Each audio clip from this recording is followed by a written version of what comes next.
नमस्कार। आप सभी धर्म प्रेमी बंधुओं का आपके अपने चैनल मोडेश्वरी कृपा में स्वागत है। इस चैनल पर आपको पूजा पाठ संबंधी जानकारी प्रदान की जाएगी। सभी से सविनय निवेदन है, चैनल को सब्सक्राइब करें, शेयर अवश्य करें। वीडियो पसंद आने पर लाइक भी करें। आप कोई सलाह देना चाहते हैं अथवा आप कुछ जानना चाहते हैं तो आप कमेंट बॉक्स में कमेंट जरूर करें। जय मोडेश्वरी, बोल बम। देखिए मित्रों, कहा जाता है कि प्रभु की भक्ति करके ही प्रभु को पाया जा सकता है। प्रभु भक्ति कीजिए, इष्ट की भक्ति कीजिए, आराधना कीजिए। तो ये भक्ति और आराधना क्या है? ऐसा क्या करते हैं कि ईश्वर हमें प्राप्त हो जाता है? यह कितने प्रकार की हो सकती है, किस तरीके से करें?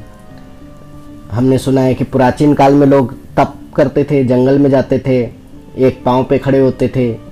कई लोग तो अपने एक अंगूठे के बल पर भी खड़े हुए हैं। तो इस प्रकार की आराधना, भक्ति, हठ योग आदि किए हैं लोगों ने। तो हम गृहस्थ में रहते हुए किस प्रकार की भक्ति करें कि हमें प्रभु और ईश्वर की प्राप्ति हो जाए, हमें उनका साक्षात्कार हो जाए और हम उन तक पहुंच सकें? तो देखिए, भक्ति 9 प्रकार की बताई गई है।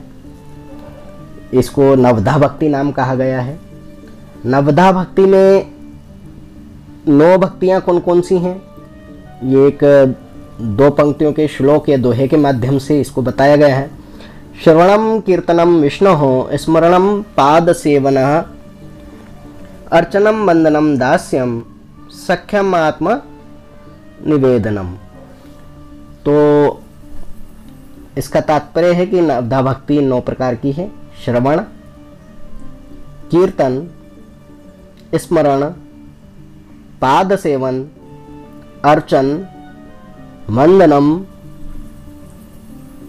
दास्यम, सख्य, आत्मनिवेदन। ये 9 प्रकार की भक्ति हैं। तो ये 9 प्रकार की भक्ति करते कैसे हैं, तो मैं इसको आपको समझाने का प्रयास करता हूँ। देखिए, पहली आती है श्रवण। जब तक आप किसी के बारे में कुछ सुनेंगे नहीं तो उसके बारे में आपको जानकारी प्राप्त नहीं होगी, और यदि आपको जानकारी प्राप्त नहीं होगी तो आपके मन में कभी भी इच्छा या जिज्ञासा उत्पन्न नहीं होगी हमें किसी के साथ जुड़ना है, या ये कौन है, या ये किसके बारे में है। और इसके उससे जुड़ी हुई संबंधित समस्त जानकारी पहले आप श्रवण ही करते हैं, तभी आप उसके बारे में जान पाते हैं। अब अगर हम भक्ति की बात कर रहे हैं तो कथा, सत्संग, पाठ सुनना, ये सभी चीज़ें श्रवण में आती हैं। तो कुछ लोग ऐसे होते हैं जिनके पास अधिक समय नहीं है। आजकल तो वैसे भी मोबाइल आ गया है तो सारी चीज़ें ऑनलाइन मिल जाती हैं। तो ये तो और सरल हो गई है श्रवण भक्ति। आप अपने कानों में लगा करके आराम से मध्यम आवाज़ में कोई भी कथा, सत्संग, पाठ आदि सुन सकते हैं। आरती, भजन, कीर्तन सुन सकते हैं, जिसको आप श्रवण भक्ति कह सकते हैं और कर सकते हैं। दूसरी आती है कीर्तन।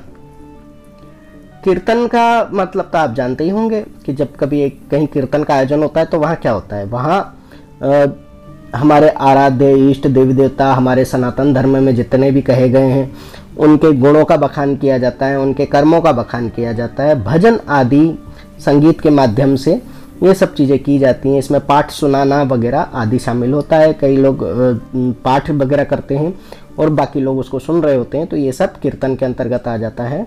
इसको आप संगीत आदि के माध्यम से भी कर सकते हैं। तीसरा आता है स्मरण या चिंतन। याद में अगर कोई चीज़ है जिसको हम दोहरा रहे हैं, यानी चिंतन कर रहे हैं, स्मरण कर रहे हैं, यानी हम याद रख रहे हैं, या किसी का याद में हम लगे हुए हैं। जिस प्रकार हम अपनी किसी प्रिय वस्तु के खो जाने पर उसी में लगातार रमे होते हैं, उसी प्रकार हम जिस परमात्मा को इस देह के मिलने के बाद भूल चुके हैं, विस्मृत कर चुके हैं, उसी को पुनः से याद करना, उसी के चिंतन में रहना, अर्थात मानसिक रूप से मानसिक पूजा करना, ध्यान करना, अपने भगवान की मानसिक रूप से सेवा करना। अगर आप ठाकुर जी के भक्त हैं, ठाकुर जी मथुरा या वृंदावन में हैं और आप यहाँ बैठे हुए हैं किसी और क्षेत्र में, तो आप ये कल्पना कर सकते हैं कि मैं वहाँ जा रहा हूँ, मैं वहाँ सेवा कर रहा हूँ या कर रही हूँ। तो इस प्रकार का सारा मनन, चिंतन, स्मरण सब अगर आप अपने आराध्य या इष्ट के लिए करते हैं तो ये सभी स्मरण भक्ति के अंतर्गत आ जाता है। उसके बाद है चौथी पाद सेवन, यानी कि आप अपने ईश्वर के चरणों में आश्रय ले लीजिए। पाद का अर्थ यहाँ चरण है। आप अपने ईश्वर के चरणों का आश्रय ले लीजिए। तेरे चरण की शरण में हूँ महाराज। तो इस प्रकार से आप उनके चरणों का ध्यान लगाए रहें सदैव। यानी इसमें चरणों का ध्यान का एक तात्पर्य और होता है कि किसी का मुख का बनावट कैसा है, किसी का रूप सौंदर्य कैसा है, वो कैसे दिखते हैं, इस चीज का हमें चिंतन नहीं करना है। हमें सिर्फ उनके चरणों की चिंतन करना है कि वे चरण जाते कहाँ हैं, किस मार्ग की ओर जा रहे हैं, उन चरणों के चलने का उद्देश्य क्या है, वो चरण क्या करते हैं, उनका कर्म क्या है। अर्थात चरणों के चलने से यहाँ तात्पर्य कर्म से कि हम जिसको भी मान रहे हैं, जिसको इष्ट मानते हैं, जिसको आराध्य मानते हैं, उन्होंने अपने जीवन काल में या अवतार काल में क्या कार्य किए हैं और वे क्या करना चाहते थे, उनका उद्देश्य क्या है। तो हमें उन चीज़ों पर करना है। तो यानी कि निष्काम भाव से उन चरणों में अपने आप को डाल देना है या उनके कर्तव्य पथ पे हमको चलना है। पांचवा आता है अर्चन। तो मन, वचन, कर्म के द्वारा जब हम पूजन करते हैं, जो भी पूजा विधि करते हैं, वैदिक कर्म करते हैं, ये सभी अर्चना के अंतर्गत आ जाता है। जैसे कि हम सुबह सुबह मंदिर में दीपक लगाते हैं, धूप बत्ती करते हैं, भगवान को ध्यान करते हैं और इस प्रकार से हम पूजन आदि करते हैं। छठा आता है वंदन। जैसे हमारे यहाँ जो भी भगवान का विग्रह हमने रखा हो, फोटो रखा हो, ना हो तो हम दीपक लगा करके भी भगवान का ध्यान करते हैं, स्मरण करते हैं। तो उनको हमने गुरु मान लिया है, किसी ने माता पिता मान लिया है, किसी ने जो भी उनको माना है, मतलब कोई इष्ट मान करके पूजा करता है, कोई गुरु मान करके पूजा करता है, कोई उनको माता पिता के समान मान के पूजा करता है। तो उनका वहाँ भजन करता है, नमस्कार करता है, जप आदि कर रहा है, जो भी कर रहा है, जो भी क्रियाएं कर रहा है, उनकी वंदना में के अंतर्गत आता है। तो ये सभी प्रकार की सेवा जो होती है सब वंदना है। भोग देना आदि करना सब वंदना है। सातवां जो आता है दास्य। तो इसमें दास्य भाव से आप समझ गए होंगे, अपने आप को नौकर मानना, हमारे इष्ट या आराध्य को मालिक मानना, यह जानना कि सब कुछ उनका दिया हुआ है और हम जो कुछ कर रहे हैं सब उनके लिए कर रहे हैं। ये जो भी हैं ये ही हमारे मालिक हैं, ये जो हमको आज्ञा देंगे हमें वही कार्य करना है। तो हम सब कुछ उनकी इच्छा पर निर्भर छोड़ देते हैं और करते हैं। तो इसमें स्वयं को ईश्वर का दास मान के धर्मोचित कार्य में संलग्न होने को दास भाव कहा गया है। आठवां आता है सख्य। सख्य भाव में ईश्वर को हम सखा की तरह देखते हैं, मित्र की तरह देखते हैं। हम कोई भी सुख हुआ, दुख हुआ या कोई भी बातचीत हो रही है तो हम उनसे मांगते कुछ नहीं है, सिर्फ हम उनको अपना कहते हैं ना कि दिल की भड़ास, किसी के कांधे पे सर रख के रोना, अपने दिल की बात कर देना, अपने दिल की बात कह देना। जैसे आपके दोस्त हैं तो आप किस तरीके से उनके साथ अपना सारा जो भी है दिल की भड़ास निकाल देते हैं, दुख है सुख है सब उनके साथ बांटते हैं, साझा करते हैं। बस यही भाव जो होता है ये सख्य भाव होता है और इस सख्य भाव को भक्ति में 8वां स्थान प्राप्त है। उसके बाद अंतिम चरण आता है आत्मनिवेदन का।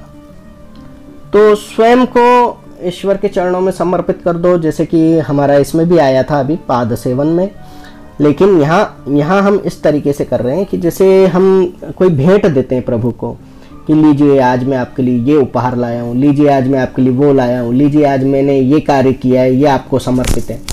तो उसमें आप स्वयं को ही समर्पित कर देते हैं। आप कहते हैं प्रभु ये शरीर ही आपका दिया हुआ है, मैं क्या कर सकता हूँ, मैं तो कुछ भी नहीं कर सकता हूँ। जो मैं ये कर रहा हूँ कर्ता का भाव है यही समाप्त हो जाता है। जब आप आत्मनिवेदन कर लेते हैं तब ये कर्ता का भाव समाप्त हो जाता है। जो कुछ कर रहे हैं वो सब आप कर रहे हैं, आपके दिए हुए शरीर से हो रहा है। यानी कि मैंने आपको कुछ चढ़ाया है तो वो मैंने नहीं चढ़ाया, आपने ही स्वयं को चढ़ाया है। मैंने कुछ आपके लिए लाया है तो वो मैं नहीं लाया हूँ, आप स्वयं अपने लिए लाए हैं। मैं कुछ दे रहा हूँ तो मैं नहीं दे रहा हूँ, आप स्वयं ले रहे हैं। तो ये आत्मनिवेदन होता है कि जो कुछ कर रहे हैं वो सब आप कर रहे हैं, मैं कुछ नहीं कर रहा हूँ। जो कुछ है सब आपका है, सब आपका ही आपका अर्पण है। आ भी जाता है तेरा तुझका अर्पण क्या लागे मेरा। तो ये वही भाव है जो पूर्ण रूप से जब जागृत हो जाता है अंतिम ये अवस्था होती है आत्मनिवेदन की, तो पूर्ण रूप से मैं का भाव, कर्ता का भाव समाप्त हो जाता है, तब ये आत्मनिवेदन भक्ति आपकी मानी जाती है। तो इस प्रकार से ये नवदा भक्ति है। नवदा भक्ति करने से व्यक्ति, इनमें से कोई भी एक भक्ति अगर कर रहा है तो वो ऐसा नहीं है कि वो सिर्फ एक भक्ति कर रहा है, उसकी सहायक भक्तियां बाकी सारी 8 भक्ति हो जाती हैं। तो इस प्रकार से आप किसी भी मार्ग से आप ये सब प्रभु की कृपा को आप पा सकते हैं, प्रभु को आप पा सकते हैं। इसमें आप जिस भक्ति को जिस लेवल तक जाएंगे उस प्रकार से आपकी भक्ति का क्रम आगे बढ़ता जाता है, और संपूर्ण जब आप हो जाते हैं तब आपकी नवदा भक्ति सिद्ध हो जाती है। आप 9 के 9 प्रकार की भक्ति में पारंगत हो जाते हैं, इस प्रकार भी हम कह सकते हैं। तो आज के लिए इतना ही। अगर इसमें आपको कुछ और समझना है या मुझे समझाना है तो आप बिल्कुल आप कमेंट कर सकते हैं, बता सकते हैं। तो आपके लिए आज के लिए इतना ही। जय मोड़ेश्वरी, बोल बम।